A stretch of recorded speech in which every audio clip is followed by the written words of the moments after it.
Matapos ang mga kontrobersyal at masasaklap na breakup sa showbiz, nahanap na nga ba ni Bea Alonzo ang kanyang the one? At totoong kasal na ba siya sa kanyang billionaire boyfriend na si Vincent Co? Alamin natin ang totoong detalye. Noong August 2025, opisyal na kinumpirma ni Bea ang kanyang relasyon sa low profile, ngunit kilalang negosyante at pure gold heir na si Vincent Co. Matapos ang naging masakit na pagkansela ng kasal nila noon ni Dominic Roque, pinili ni Bea na gawing pribado at protektahan ang takbo ng bago niyang pag-ibig. Ayon sa aktres, mas maganda kung ang mga pinakamahahalagang bagay ay nananatiling lihim sa publiko. Ngunit noong March 2026, nagulat ang lahat nang lumabas sa livestream ng isang parokya sa Maynila ang marriage bans o panawagan sa kasal nina Ferdinand Vincent Co at Philbert Angeli Ranol, na totoong pangalan ni Bea.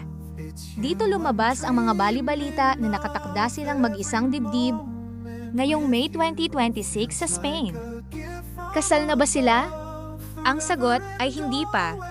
Ayon sa pinakabagong ulat nitong Mayo, ang pangunahing dahilan ng pagkakaantala o pagkakansela ng kasal ni Bea Alonzo at Vincent Co sa Spain ay ang hindi pagkakasundo sa mga kondisyon ng kanilang prenuptial agreement. Bagamat seryoso ang kanilang plano, lumabas kamakailan ang mga ulat mula sa showbiz insiders na hindi natuloy o nakansela ang nakatakda sanang kasal ng dalawa sa Spain.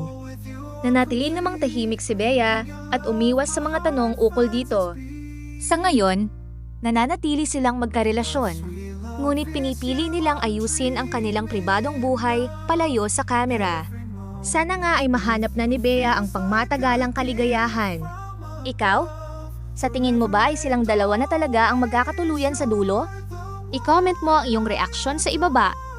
At huwag kalimutang i-follow ang page na ito para sa iba pang showbiz updates.